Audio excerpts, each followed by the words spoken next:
I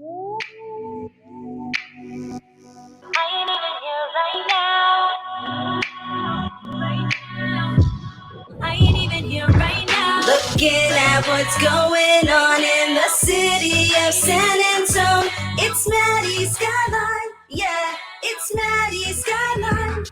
It is time for Maddy Skyeline here on the Blitz, San Antonio Sports Star, ESPN AM 1250, 94.5 FM. I'm Jason Minnix. She is Maddy Skye, the food and culture editor at the San Antonio Express News.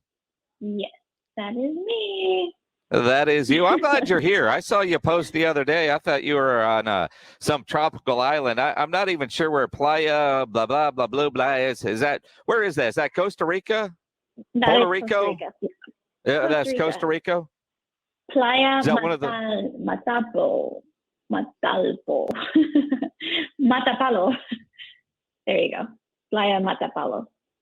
Sure. I'll go with that. It's it's one of the Playa resorts, I guess, right? Or is that the name of the city? It's so the resort is on that beach. Okay. In Costa Rica. Yeah. I have not yet done Costa Rica. It was an adventure. It's very different, obviously, from Mexico. I feel like all of the vacation spots in Mexico are very Americanized now, and Costa Rica was still very true to the experience. And it was just a lot of outdoorsy stuff, which I'm not really used to, but I took advantage of. I zip lined. I rode had a horseback ride through the jungle, the rainforest, did this like incredible steep slide that I thought I was going to fall off of. There was something else I did. Can't remember. I have a terrible memory now that I'm getting older. I don't know. There were like four things. Oh yeah, there might have been a couple of drinks involved there that makes things fuzzy no, too. There was no drinking actually. Very little drinking. What? Yeah. Is that because that was the group you were with, or because look, I mean, when I'm in Mexico and I like going to Belize, I do want to do the DR, and I hear a lot of good things about Costa Rica, but typically I'm drinking as soon as I land, and I stop drinking. When the airplanes serve alcohol again, I'll keep drinking until I land back in the U.S. But yeah. Well, it was an all-inclusive, but the drinks weren't strong. So it was like, why am I going to just drink a bunch of sugar? So there wasn't a lot of drinking, actually. All right, fair enough. But you're here because I saw that picture and thought, well, I guess she's not doing the show today. No, sometimes I just don't feel like posting, so I will wait a while. I don't know. One of those late posts that you had to be fashionably because it's the first day of fall and it had that little theme to it because, fall arrived at 2/21. I'm impressed that you're still wearing a summer outfit and didn't go with something fall-like. Oh, I'm not going to be silly. Oh, I forgot what I did. I also did hot springs. Hot springs are fun. Oh, okay, cool. All right, that works. So now that we're officially in fall, do you change out the closet? Is it like a hockey line change? Not yet. No, because we all know San Antonio weather doesn't really.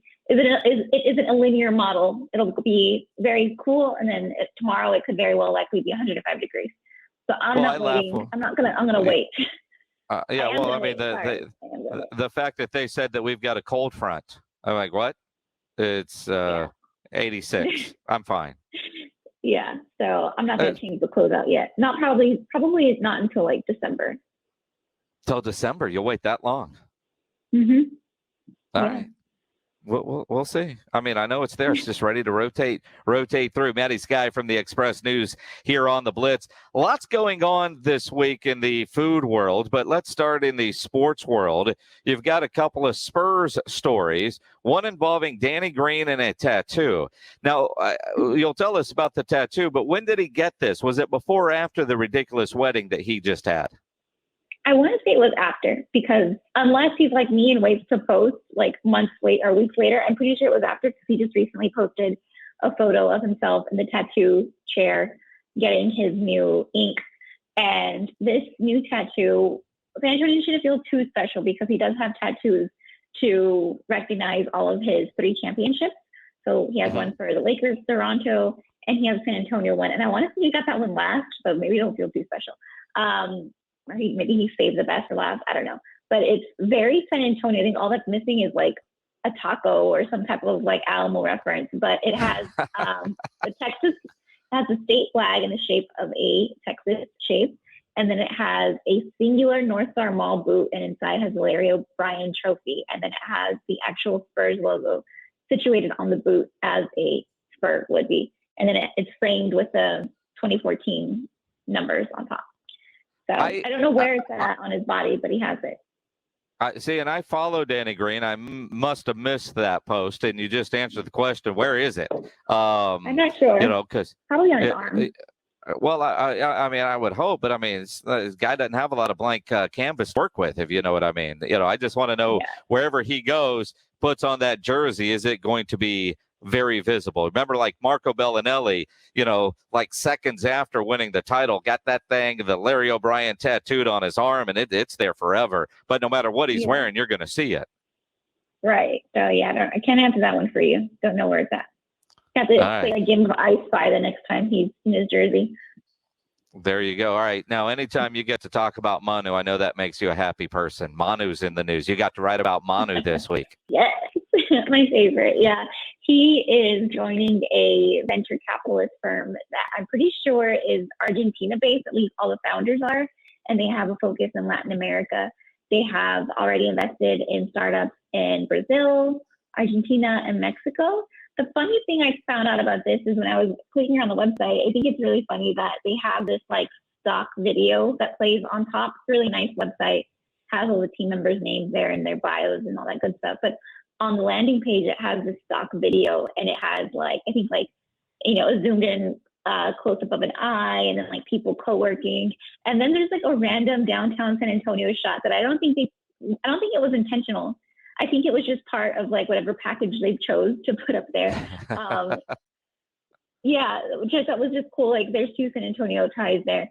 So Manu Ginobili is part of this investment firm, and they offer Latino businesses a 10-week program that includes like workshops, mentorship, and it kind of like fast tracks them to becoming a, what's that word? There's a term for startups. I'm not big into tech, but I know there's a term that it's kind of streamlining them into becoming a more solidified business, basically. And again, I look at so many athletes now, or they've got the amount of money that they make, their great-great-grandchildren won't be able to spend. Is lavishly as they want to live, those kids are going to live, but they all want to take their money and make more money. And athletes have capital. They've got cash. And, there's always been stories, especially back in the day, where athletes would make bad investments and lose a lot of money. Emmitt Smith, I remember, has a famous one because he invested a lot of money in peepers at the end of the peeper craze and lost it all. But investing in stock, I mean, he's got cash, which is what all these companies need, and you're going to get a return on it. It's like Shark Tank. He's, for that cash, he's going to get returns on owning that, but he's also helping people with the Latin startups to try to get them up and going, which is a fantastic way for Manu to continue to do business, continue to make money, but also help a lot of other people make money and change families' lives with those investments. Right. And I was doing some research, and apparently there's this like huge investment boom going on in Latin America right now. And the biggest thing, it's more about inclusivity and including these voices in Latin America and Argentina, Brazil, all around there, and getting them getting that network and helping make those connections. So all around a really cool venture that he's doing. And he said himself, he's learning more about the market and also giving other people the opportunity to succeed and make money. So, and he's such a tech guy. Native Argentina, yeah. Yes, such a tech guy. That's right up his alley, and he continues to learn. And keeping it in the NBA with a nice San Antonio connection, Cruz and Kitchens, the Davies brothers going out there working with Steph Curry and his wife on a great cause. This is a cool story. Yeah.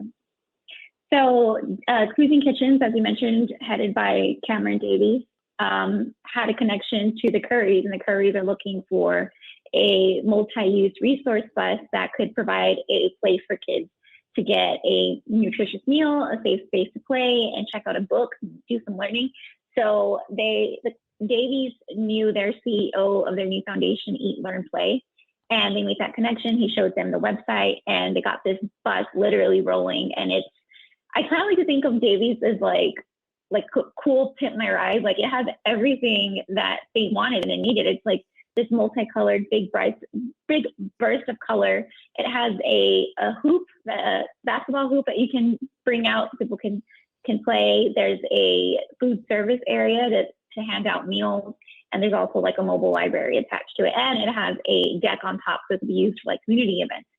So it has all these different bells and whistles, and it's Wi-Fi enabled, so kids can, probably hang out with the iPad and get some homework done or play or all those good things. So it's going to serve the Oakland area or the Bay Area, which is cool. And for the Currys, what they fed like 18 million people during the pandemic, or served that many meals, and to have that bus. I know Cameron's brother Josh posted some photos on Facebook when they were out in Oakland with the Currys to debut that bus and the incredible project. And I'd heard about it from them, long time ago, that it was in the works. And I mean, they do incredible work, not only with that, but like they did the Whataburger food truck, the Raising Cane's food trucks. I mean, it seems like all the cool big ones are coming from San Antonio.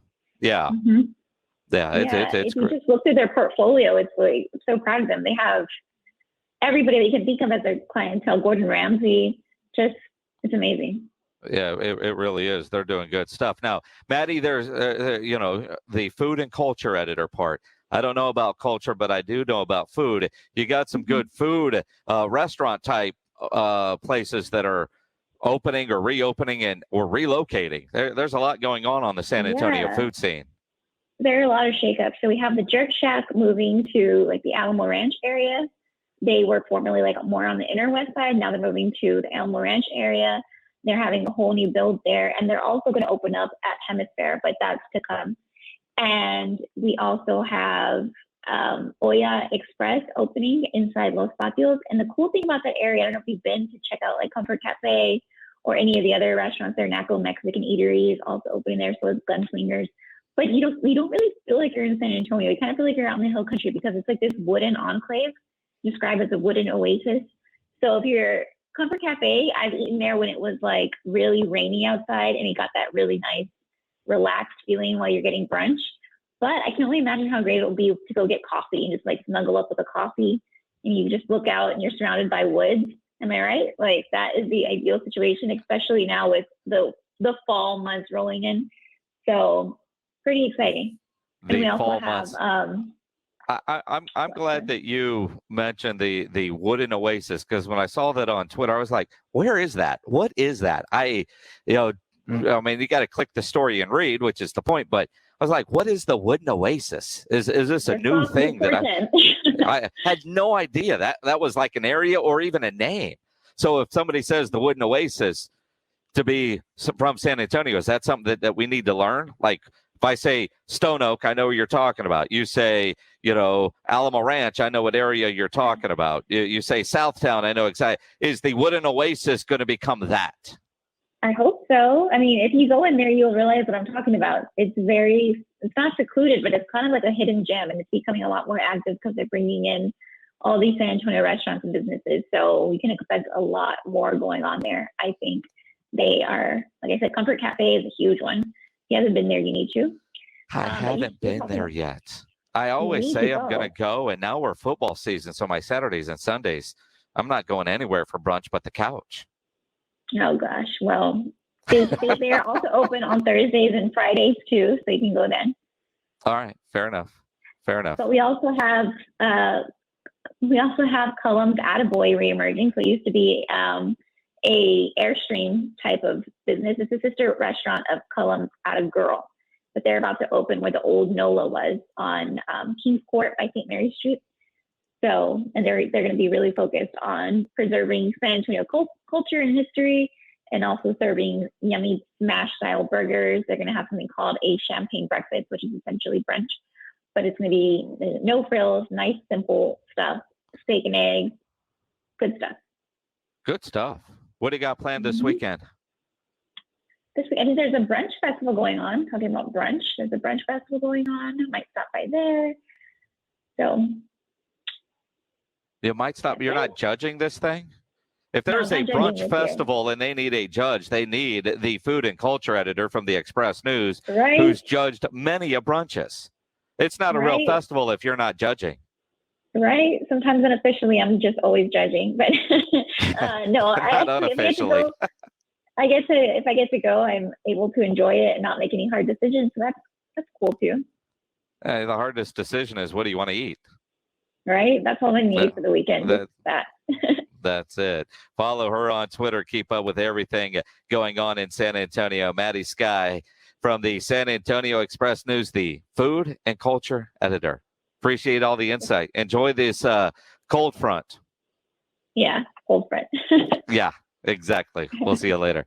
Maddy Skye of the Express News as he joins us every Wednesday here on the Blitz on San Antonio Sports Star, ESPN AM 1250 and 94.5 FM.